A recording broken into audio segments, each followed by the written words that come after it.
Assalamualaikum warahmatullahi taala wabarakatuh.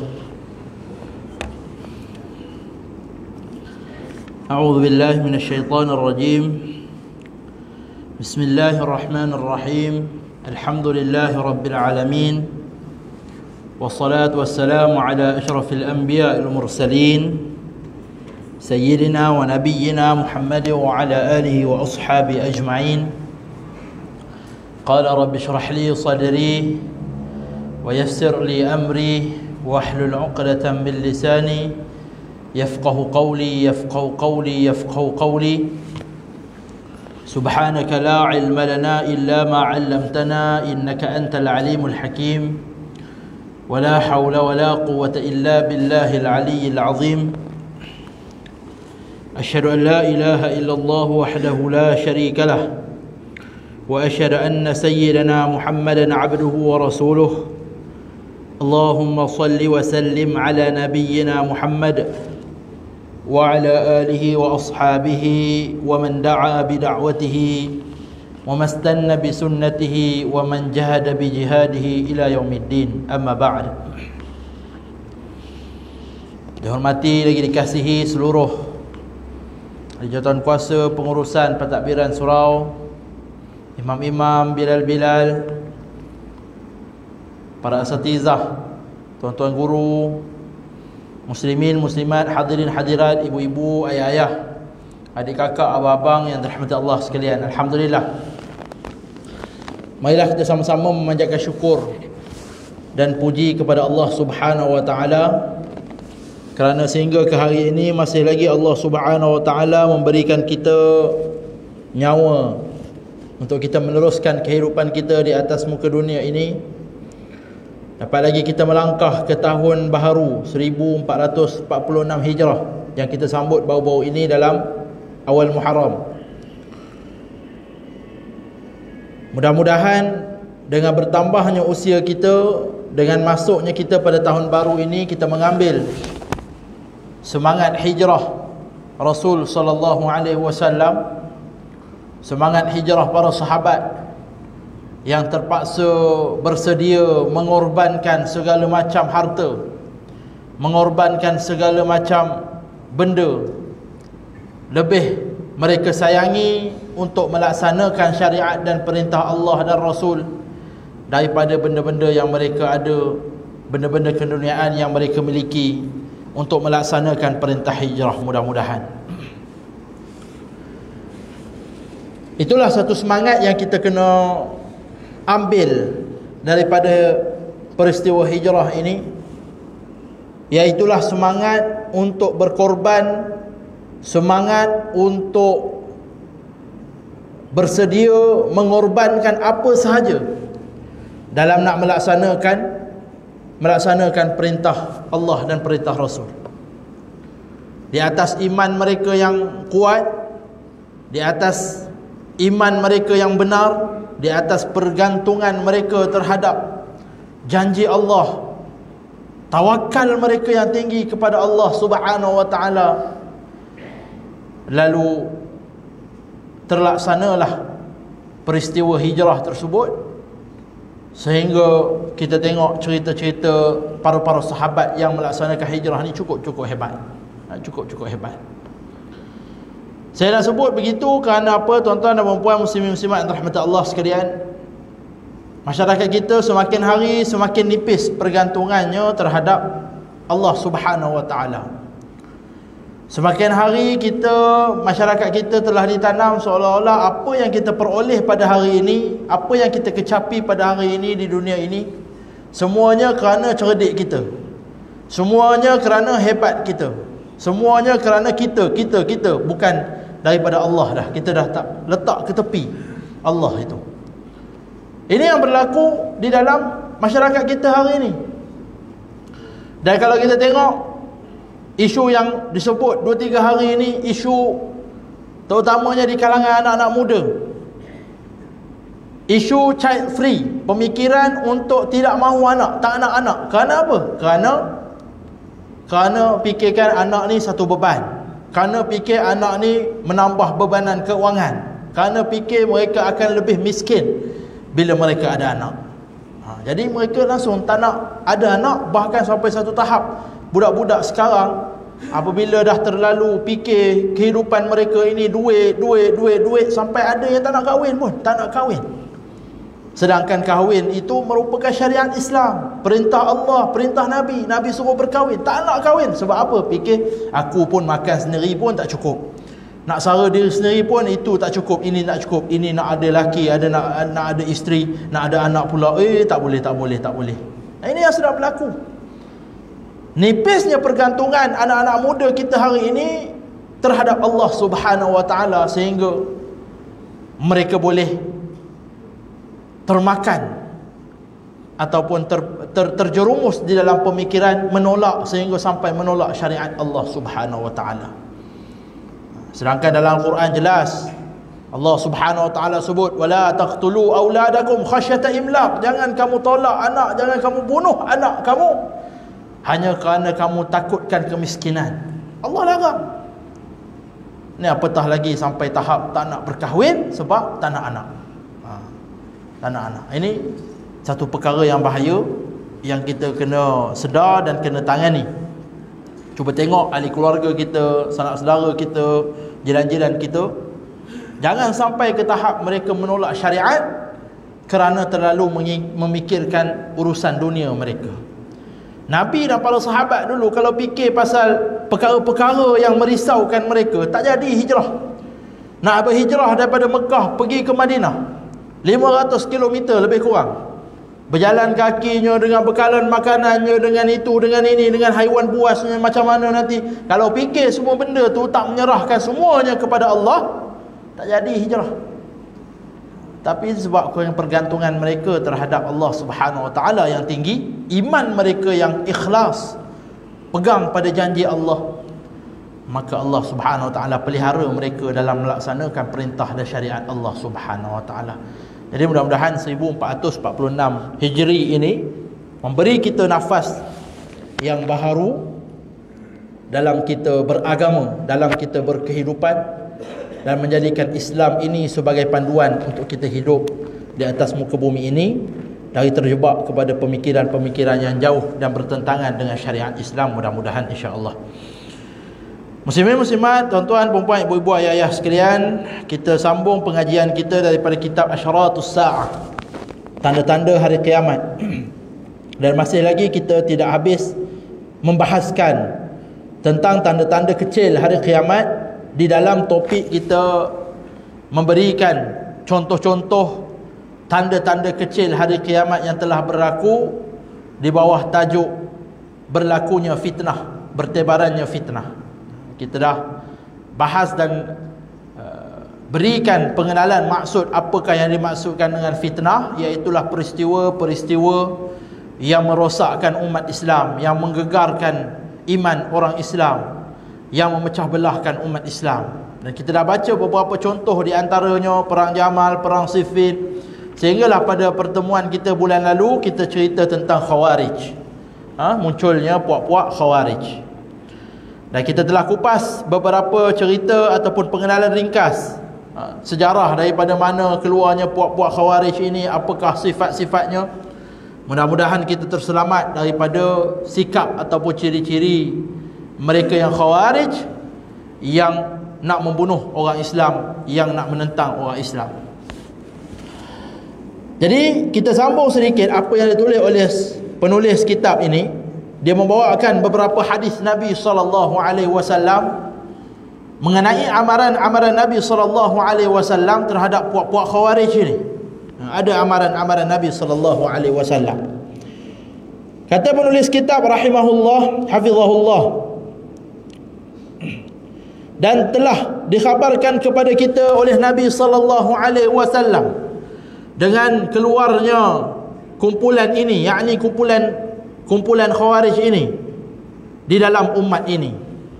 Sesungguhnya telah banyak hadis-hadis yang meriwayatkan tentang kemunculan mereka, dan disebut daripadanya oleh Imam Al-Hafiz Ibn Katsir lebih daripada 30 hadis yang disebut di sabda, tamruqu mariqatun 'inda firqatin minal muslimin yaqtuluha awla at-ta'ifatain bil haqq. Rawahu Muslim. Telah keluar, akan keluar puak pemecah belah di dalam perpecahan umat Islam, kata Nabi SAW, yaqtuluha awla at-ta'ifatain bil haqq. Mereka ini akan diperangi dan dibunuh oleh mereka yang lebih baik dengan kebenaran, yang lebih hampir dengan kebenaran. Maksudnya daripada hadis ini Nabi SAW memberitahu kepada kita akan keluar daripada satu pecahan daripada umat Islam ini, satu puak yang memecah belah di antara orang Islam. Puak-puak ini terlalu ekstrim sehingga umat Islam pada waktu itu terpaksa memerangi mereka, berperang dengan mereka, membunuh mereka. Kata Nabi, siapa yang dapat memerangi mereka ini, yang dapat mengalahkan mereka ini, ialah kumpulan-kumpulan ataupun puak-puak yang lebih dekat dengan kebenaran.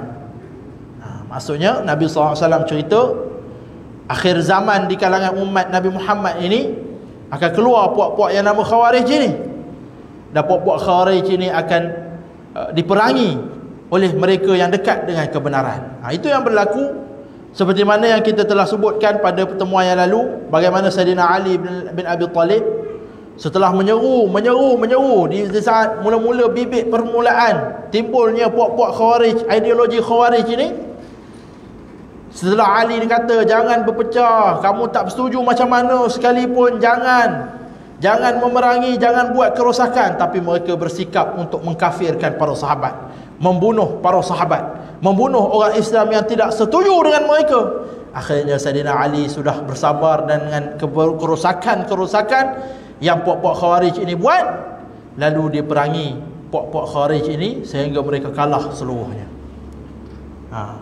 Jadi itu yang Nabi SAW sebut akan keluar di kalangan umat ini, dalam pecahan umat ini, umat Islam ini, mereka yang menyebarkan kerosakan, yakni Khawarij, dan mereka ini akan diperangi oleh mereka yang paling dekat dengan kebenaran.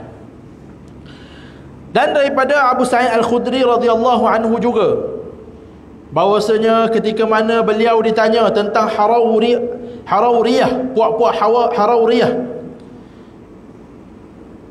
lalu dia berjawab, aku tidak tahu apakah yang dimaksudkan dengan Harauriyah, tetapi aku mendengar sabda Nabi sallallahu alaihi wasallam yang bersabda, akan keluar daripada umat ini sesuatu kaum yang menghina dan membandingkan solat kamu dengan solat mereka, membaca Al-Quran, tetapi bacaan Al-Quran itu tidak terlepas daripada halqum-halqum mereka dan tekak-tekak mereka, dan mereka keluar daripada agama ini seperti mana keluarnya anak panah daripada busur panah. Hadis diriwayatkan Imam Bukhari. Hadis yang kedua yang menceritakan tentang Khawarij ini daripada Abu Sa'id Al-Khudri juga, bagi tahu yang dia pernah mendengar Rasulullah sallallahu alaihi wasallam pernah bersabda, akan keluar daripada umat ini satu kaum. Pertamanya, kaum ini dia menghina ataupun dia membanding-bandingkan solat kamu dengan solat dia. Solat kamu tak betul, solat dia yang betul. Solat kamu tak mengikut ni, solat kamu tidak sah, solat kami yang sah. Kemudian mereka membaca Al-Quran, dia baca Al-Quran, tapi bacaan Al-Quran itu tidak keluar daripada tekak dan tengkuk mereka. Kemudian mereka itu keluar daripada agama ini seperti mana anak panah yang keluar daripada busur panah. Baca Al-Quran, mereka membacai Al-Quran, tapi maksudnya bacaan Al-Quran itu tidak keluar, maksudnya dia tidak sampai ke hati, tidak sampai kepada pergerakan-pergerakan dan amal-amal mereka. Boleh baca Al-Quran semata-mata, tetapi apa yang Al-Quran halalkan, mereka haramkan. Apa yang Al-Quran haramkan, mereka halalkan. Menafsir Al-Quran sesuka hati, menggunakan ayat Al-Quran untuk kepentingan sendiri. Ini sikap Khawarij. Yang terakhir kata Nabi SAW, mereka keluar daripada agama ini seperti mana keluarnya anak panah daripada busur panah. Maknanya dia terkeluar daripada agama ni, maknanya dia tidak mahu bersama dengan orang Islam. Keluarnya tu sifatnya seperti anak panah yang keluar daripada busur panah. Maknanya sangat laju, dan lajunya itu orang Islam terkena panahan tersebut. Itu sifat Khawarij. Sifat orang Khawarij.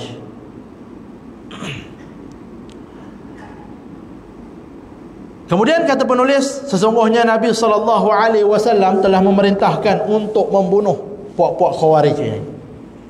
Nabi SAW bagi tahu supaya puak-puak Khawarij ini dibunuh. Dan baginda telah menjelaskan bahawasanya pembunuhan puak-puak Khawarij ini mendapat ganjaran kepada sesiapa yang membunuhnya.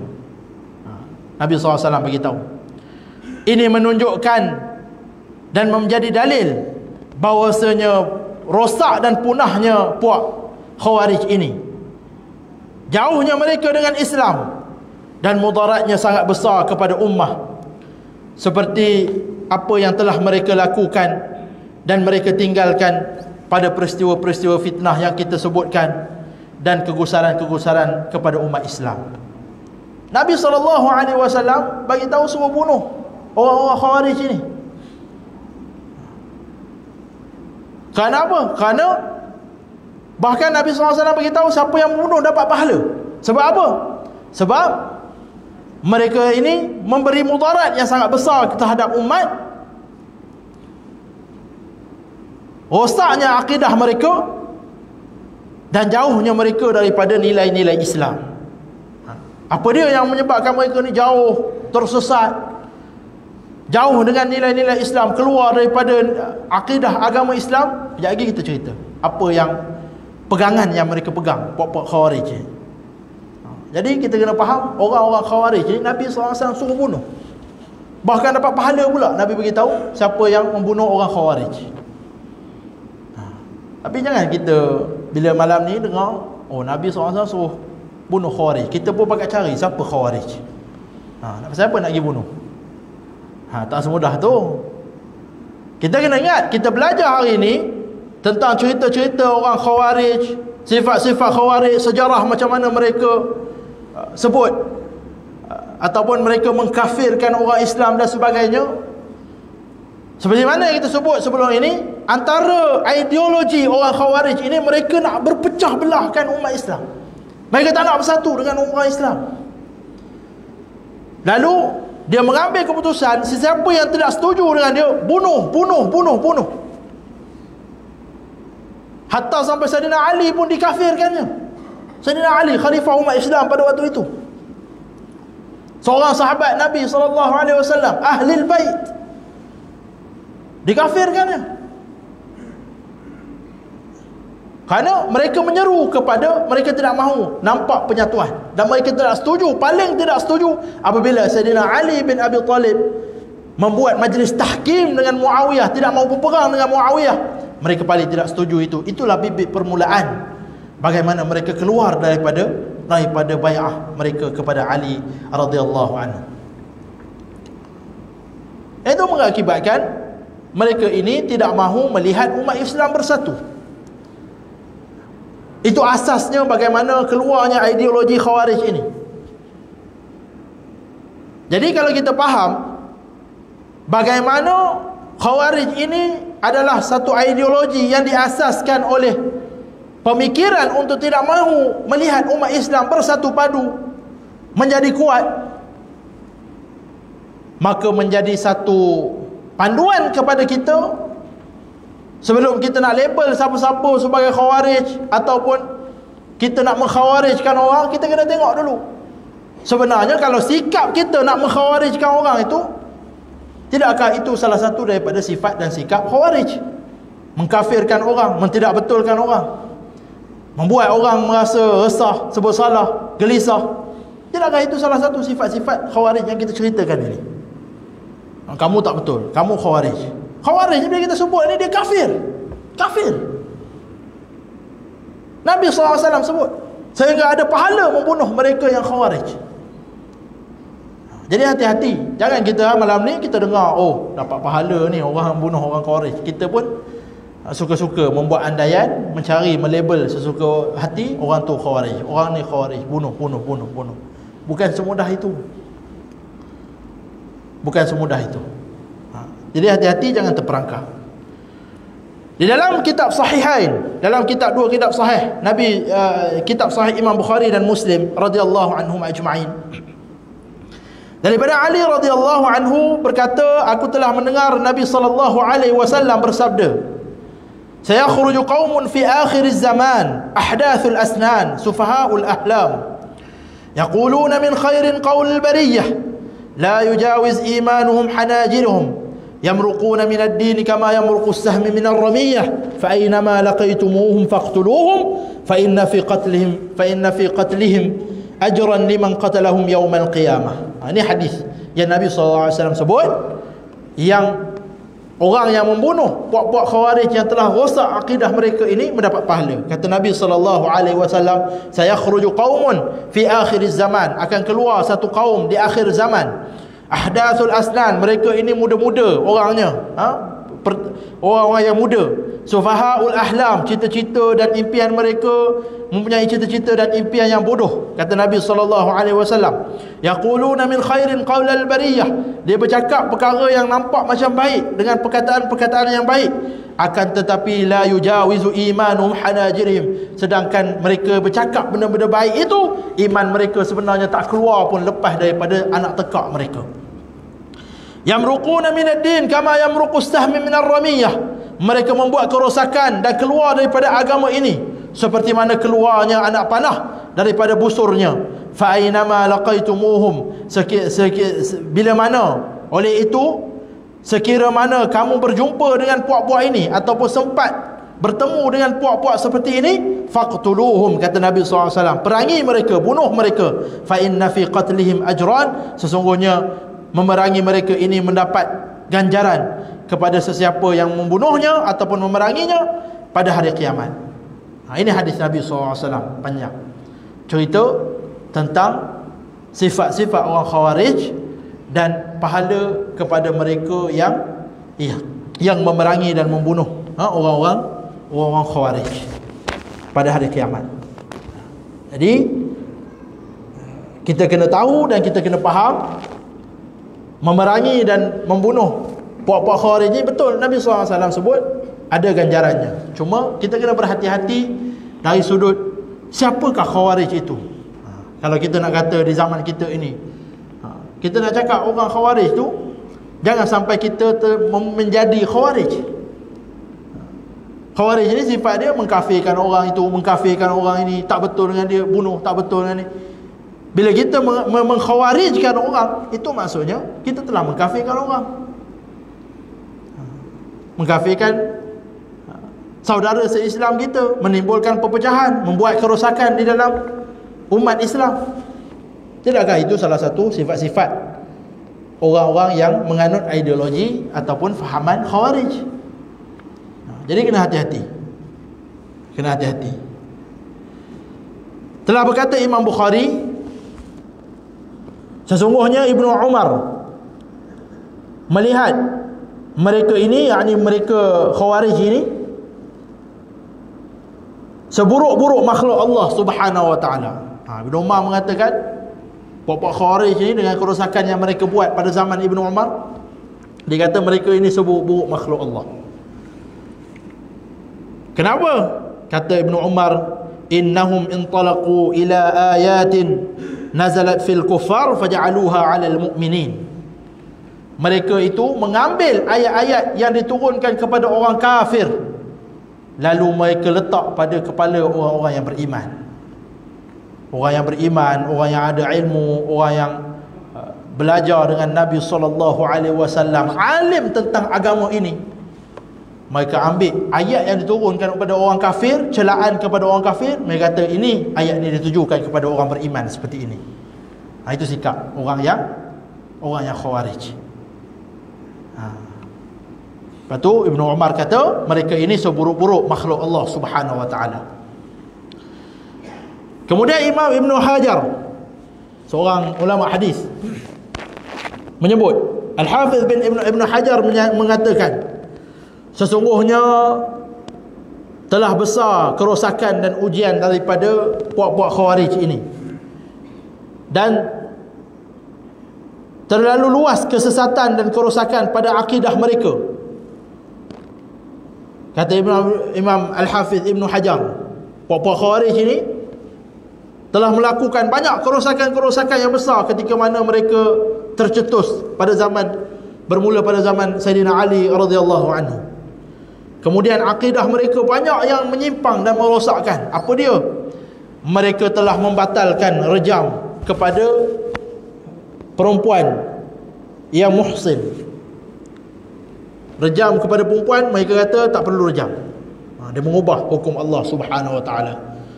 Kemudian apa lagi? Puak Khawarij ni kata, dan mereka telah memotong tangan orang yang mencuri sehingga ke ketiak. Islam aja hudud ni potong tangan dekat pergelangan je, dia potong sampai ketiak, dia ubah. Kemudian apa lagi? Wa aujabus salah 'ala al-haid fi hali haidha, dia mewajibkan supaya orang-orang yang datang haid solat pada waktu datang haid. Tak boleh tinggal solat, kena solat. Ini antara kesesatan Khawarij. Kemudian apa lagi? Wa kaffaru man taraka al-amru bil ma'ruf wan nahyu 'anil munkar in kana qadiran. Mereka mengkafirkan sesiapa yang meninggalkan perkara, suruh kepada perkara-perkara ma'ruf dan tinggal perkara-perkara munkar. Siapa yang tinggal amar ma'ruf nahi munkar dalam keadaan dia mampu, maka mereka ini kafir, kata puak-puak Khawarij. Namun sekiranya mereka tidak mampu, sesungguhnya dia telah melakukan dosa yang besar. Ini antara fahaman Khawarij. Kena buat amar ma'ruf nahi munkar, siapa tak buat, kafir dalam keadaan dia mampu. Kalau dia tak mampu, dosa besar.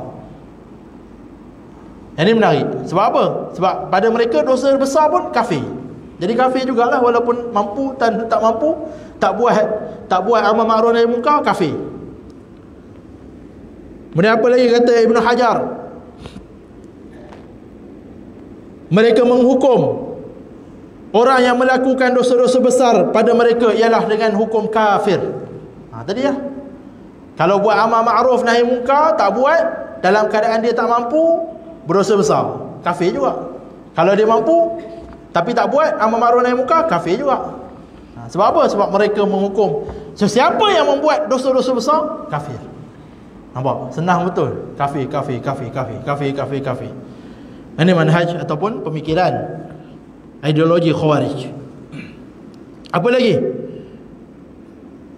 Kemudian mereka menyekat kepada ahli zimmah, orang-orang bukan Islam yang duduk di bawah naungan negara Islam, pemimpin Islam. Mereka menyekat harta-harta ahli zimmah, dan daripada untuk sampai kepada mereka secara langsung. Maknanya orang kafir di dalam negara Islam, walaupun mereka bayar jizyah, bayar cukai kepada negara Islam, mereka haramkan daripada untuk sampai sebarang duit daripada negara kepada orang-orang kafir di dalam negara Islam. Sebab apa? Sebab dia kafir, tak payah bagi langsung harta. Ini pemikiran Khawarij. Wa fataku fi man yunsab ila al-Islam bil qatl was-saby wan-nahb, dan mereka merosakkan kepada sesiapa yang dinisbahkan dengan Islam dengan pembunuhan serta tahanan dan rompakan. Kemudian dengan orang-orang Islam ni sama ada tiga saja: tidak diperang ataupun dibunuh, ataupun tidak dijadikan tawanan, tangkap sesuka hati, ataupun dia merompak, rampas harta-harta orang Islam. Sedikit pun tidak ada kehormatan pada mereka terhadap orang Islam yang lain. Ini adalah sikap-sikap dan dosa-dosa serta pemikiran-pemikiran orang yang dipanggil Khawarij. Jadi yang ni yang Imam Imam Al-Hafiz Ibn Hajar sebut, ciri-ciri inilah yang menjadikan seseorang itu Khawarij, yang menyebabkan kita mendapat pahala kalau nak pergi bunuh. Jadi hati-hati kita nak kata orang Khawarij ni, adakah dia ada sifat-sifat ini. Betul ke dia membatalkan rejam kepada mereka yang berzina? Ada tak dia menjalankan hukum potong tangan sampai ke ketiak? Kan? Apa lagi? Dan ini lah, mewajibkan solat pada orang haid, mengkafirkan orang sesuka hati.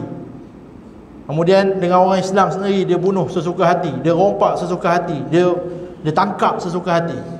Ini sikap-sikap mereka yang berfahaman dengan fahaman Khawarij.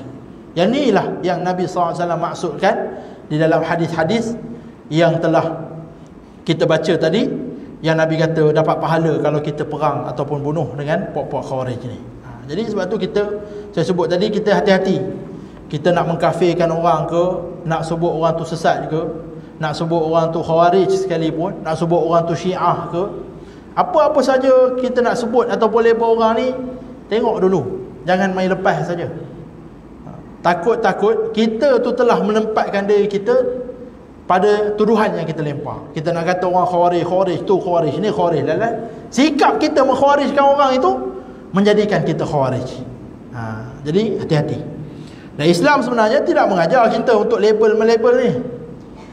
Dan saya rasa asatizah kita, tuan-tuan guru kita dekat Malaysia ni tak ada lagi sebut dia ni Khawarij, dia ni Khawarij. Tak ada. Yang kita belajar hanyalah sifat-sifat dan ciri-ciri orang Khawarij. Perkara-perkara yang telah berlaku pada sejarah yang lalu. Macam mana Khawarij ini, itu, ini. Kita belajar supaya kita tidak amalkan, supaya kita tidak terjerumus, supaya kita tidak terpedaya menjadi mereka yang berfahaman sedemikian. Bukan kita belajar untuk kita label, oh, orang ni Khawarij, orang ni Syiah, orang ni Mu'tazilah. Bukan. Kita belajar tu untuk diri kita. Untuk diri kita, dan bukan untuk melabelkan orang lain. Bukan untuk kita melabelkan orang lain. Sebab kita tak tahu. Nabi SAW suruh kita hukum orang ini, orang yang sekeliling kita ini dengan zahir saja. Zahir. Kalau dia mengucap, dia semayang, kira orang Islam. Orang Islam. Macam mana pegangan dia, itu dia dengan Allah. Allah nak terima iman dia ke, Allah tak tolak iman dia, itu dia dengan Allah. Sebab yang menerima iman ini, yang menerima amalan ini dengan Allah. Kalau kita nak tegur, tegur dengan hikmah, tegur dengan betul. Sampaikan dengan benda yang kita belajar, tapi bukan dengan tegur, kau buat ni kau sebagai Khawarij, kau buat ni kau sebagai, bukan begitu. Bukan dengan label, tetapi tegur, cakap kita ini belajar macam ni, macam ni. Tak betul apa yang kamu buat itu. Itu begitu caranya. Ini setengah orang kita bila belajar, oh ni Syiah, ni Khawarij, ni Mu'tazilah, terus kita jadi tukang endorse. Siapa lagi Khawarij, aku nak Khawarijkan ni. Itu masalah sikap kita. Kita belajar ini sebenarnya untuk diri kita dulu, supaya kita tidak terjebak dan mengelak daripada sifat-sifat yang telah tersimpang jauh daripada ajaran dan akidah Islam. Itu. Kemudian kata penulis rahimahullah, tidak akan berhenti keluarnya puak-puak Khawarij ini. Maknanya Khawarij ini akan sentiasa keluar setiap zaman. Mereka akan muncul sehinggalah pada akhirnya kemunculan Dajjal. Di dalam hadis daripada Ibnu Umar, daripada Rasulullah sallallahu alaihi wasallam bersabda, "Yanshi'u nash'un yaqra'una al-Qur'an la yujawiz taraqiyahum kullama kharaja qarnun quti'a." Akan keluar satu kaum yang membaca Al-Quran, kemudian Al-Quran itu tidak lepas pun daripada anak tekak mereka. Setiap kurun akan keluar mereka, setiap kali keluarnya mereka pada setiap kurun akan diperangi, akan dipotong, akan dimusnahkan. Lalu Ibnu Umar mengata, aku telah mendengar Rasulullah sallallahu alaihi wasallam bersabda, kullama kharaja qarnun quti'a, kullama kharaja qarnun quti'a akthar min 20 marrah. Aku telah mendengar Rasulullah SAW berkata, setiap kali mereka keluar dalam setiap kurun akan dipotong, akan dipancung, akan diperangi lebih daripada 20 kali. Sehinggalah Nabi SAW beritahu, hatta yakhruju fi iradihim dajjal. Sehinggalah keluar di kalangan mereka, muncul di kalangan mereka Dajjal.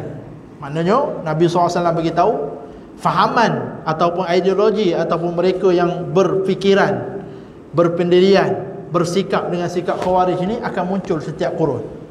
Sampaikan Nabi SAW ulang 20 kali. Maknanya 20 kurun. 20 kurun akan muncul Khawarij ini. Kita kurun ke berapa? Satu kurun 100 tahun. Kita kurun ke 14. Mana kurun ni adalah Khawarij ni. Lepas tu kata Nabi SAW akan dipotong, akan dihancurkan, diperangi. Kemudian kurun baru masuk pula. Kemudian kurun baru muncul pula. Kurun baru muncul pula. Tapi setiap kemunculan mereka ini, kata Nabi SAW, akan terputus, akan dihancurkan, akan dirosakkan oleh umat Islam yang dekat dengan kebenaran, sehinggalah muncul di kalangan mereka Dajjal, sampai muncul Dajjal. Mana kita kena tahu di antara tanda-tanda akhir zaman ini, Khawarij dan mereka yang bersikap dan berpendirian Khawarij ini akan muncul setiap kurun. Sampai datang Dajjal, akan ada Khawarij pada waktu Dajjal muncul. Itulah cerita tentang Khawarij ataupun dalil-dalil yang penulis letak berkenaan dengan kemunculan Khawarij ini sebagai satu panduan kepada kita tentang sikap Khawarij dan apakah dalil-dalil yang Nabi SAW sampaikan kepada kita tentang puak-puak Khawarij ini, yang berakhir dengan kita faham pada malam ini dan kita belajar pada malam ini bagaimana puak-puak Khawarij ini tak akan berhenti muncul sehingga hari kiamat munculnya Dajjal. Sebenarnya dekat sangat dengan hari kiamat bila waktu munculnya Dajjal. Baik, seterusnya antara fitnah yang berlaku di zaman setelah kewafatan baginda Nabi SAW yang diletakkan di sini sebagai salah satu daripada fitnah, iaitu tanda kecil hari kiamat yang menyebabkan umat Islam berpecah belah, iaitulah peperangan Harrah. Peperangan Harrah. Kita mungkin tak biasa dengar peperangan ni. Peperangan Harrah ini berlaku pada tahun 63 Hijrah. Setelah kewafatan Khalifah Muawiyah.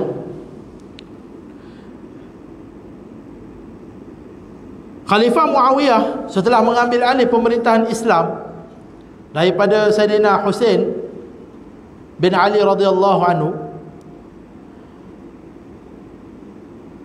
Khalifah Muawiyah mula membuat satu sistem khalifah yang berasaskan monarki.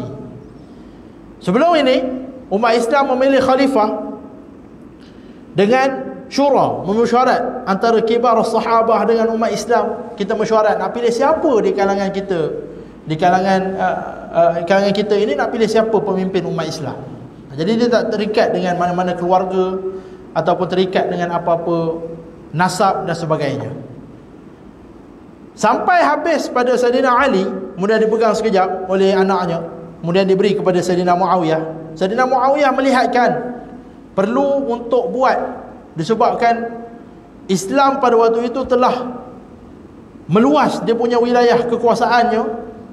Jadi untuk mengelakkan supaya berlaku lagi perpecahan, pergaduhan di kalangan umat Islam, maka dia buat satu sistem supaya pemerintahan khalifah Islam ini diwarisi oleh keturunan Bani Umayyah. Bani dia lah, Bani Umayyah yang daripada Quraisy. Jadi setelah Muawiyah wafat, naik pula anaknya Yazid bin Muawiyah. Pada tahun 63 Hijrah, ada sekumpulan para sahabat Nabi SAW dan beberapa umat Islam yang lain di kalangan Muhajirin dan Ansar di Madinah. Pada ketika itu pusat pemerintahan Islam berpindah di Syam, sebab Muawiyah duduk di Syam. Jadi sekumpulan ahli Madinah ini tak setuju untuk berbai'ah kepada anak Muawiyah, Yazid bin Muawiyah. Mereka nak keluar daripada bai'ah mereka terhadap Muawiyah. Jadi ini satu fitnah juga, satu fitnah, peristiwa yang memecahkan umat Islam.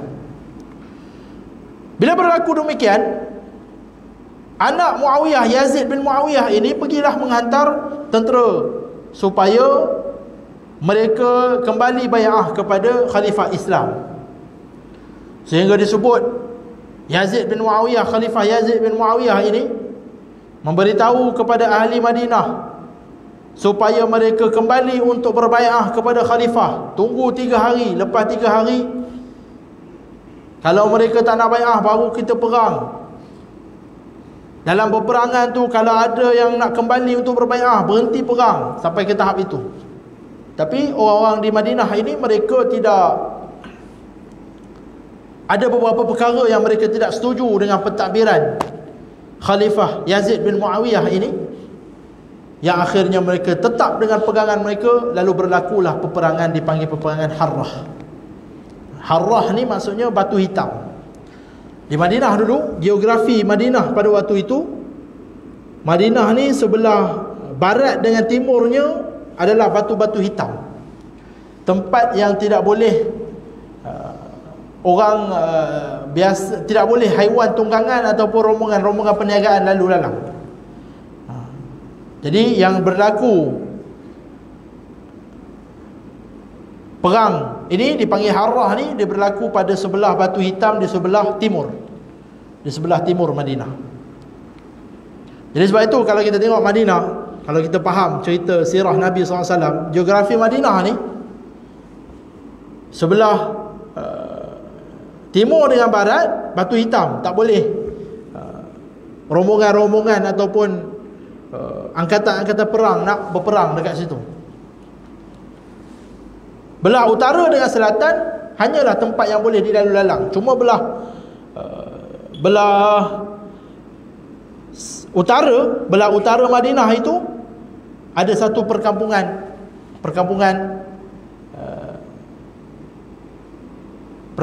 dekat dengan Quba. Jadi kalau kita belajar sirah, cerita tentang perang Khandaq, sebab itu idea untuk membuat perang Khandaq tu boleh berlaku di Madinah. Sebab kita boleh tentera-tentera perang Ahzab ni datang serang. Yang boleh serang hanya satu jalan saja. Satu jalan yang dekat dengan Bukit Uhud. Jadi sebab itu parit itu digali di area situ. Jadi orang-orang kafir Ahzab ni tak boleh nak masuk. Masuk kiri kanan dah tak boleh dah, tempat bergunung ganang. Yang belakang dikawal oleh perkampungan-perkampungan Yahudi yang hampir cuba untuk mengkhianat umat Islam, tetapi akhirnya Allah Subhanahu Wa Taala takdirkan mereka tak jadi kerana takut mereka ditipu. Yang akhirnya berkesudahan dengan bantuan Allah Subhanahu Wa Taala. Tu cerita batu hitam tadi. Kita nak cerita batu hitam tadi. Ada azan dah? Kita bagi peluang untuk azan dahulu. Kita sambung sikit tentang perang Harrah ni.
haula wala quwwata.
Baik, tersambung sikit lagi.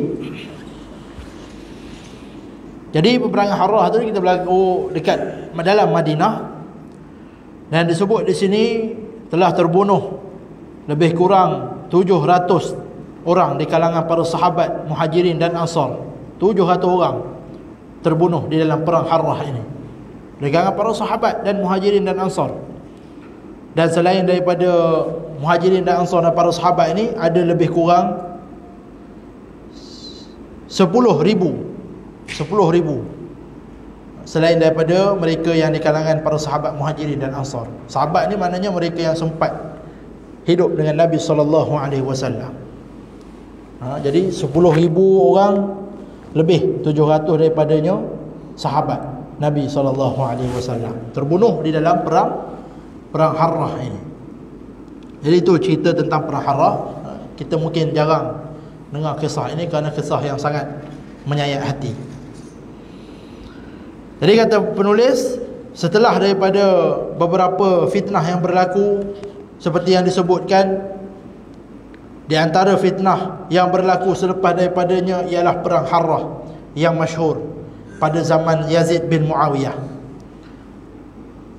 yang telah berlaku dan bertumpahnya darah di dalam bumi Madinah Rasulullah sallallahu alaihi wasallam, dan telah terbunuh padanya ramai di kalangan para sahabat radhiyallahu anhum ajma'in.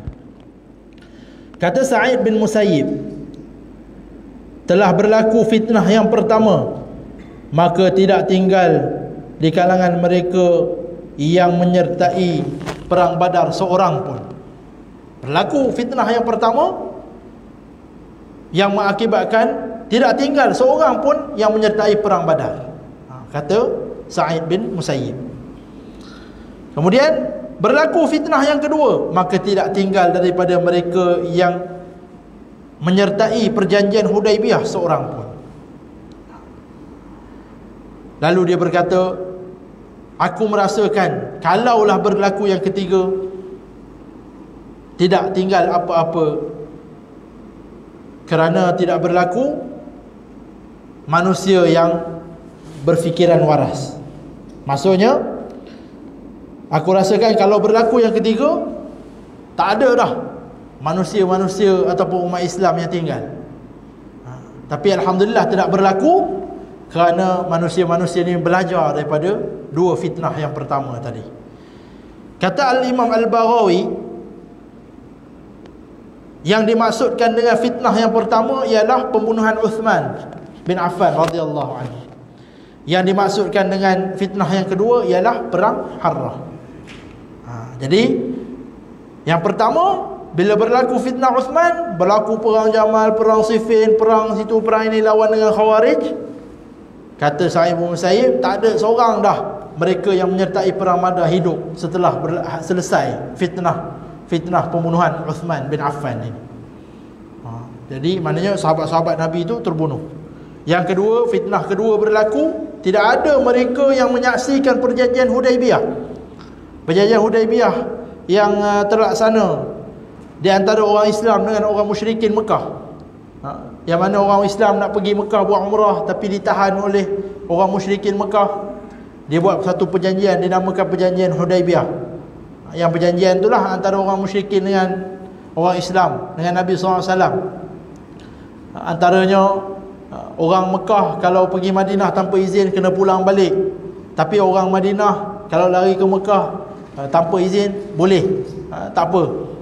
Itu antaranya perang perjanjian Hudaibiyah. Kata Sa'id bin Musayyib, setelah berlakunya perang Harrah ini, tak ada seorang pun yang tinggal lah yang menyaksikan perjanjian Hudaibiyah. Tapi maknanya para sahabat yang tinggal setelah pada perang itu ada lagi, cuma yang menyaksikan perjanjian Hudaibiyah tak ada lah, kata Sa'id bin Musayyib. Jadi itulah antara fitnah yang berlaku setelah munculnya Khawarij, disebut oleh penulis pada kita malam ini ialah perang Harrah. Perang Harrah, perang yang berlaku di dalam Madinah yang telah membunuh ramai di kalangan para sahabat Nabi SAW. Satu benda yang menyedihkan, satu benda yang sangat berat. Kita kalau kita fikir hidup di zaman tu pun kita kata, Allah, apa yang berlaku ni? Orang Islam berperang, bunuh pula para sahabat, kan? Jadi lebih berat daripada apa yang telah berlaku sebelum ni. Itulah sifat-sifat fitnah yang berlaku, yang telah berlaku, dan kita kena ingat bahawa dia akan berlaku sehingga tiba hari kiamat. Kita pun tak tahu apa lagi fitnah yang nak berlaku ke atas kita pada masa depan ini. Jadi kita sentiasa bersedialah dengan amalan kita, dengan ilmu kita. Mudah-mudahan keimanan dan ketakwaan kita bersedia untuk menghadap Allah Subhanahu Wa Taala dan menjaga amalan-amalan kita sepanjang kita hidup sebelum kita dimatikan oleh Allah Subhanahu Wa Taala. Jadi itu saja perkongsian kita pada malam ini.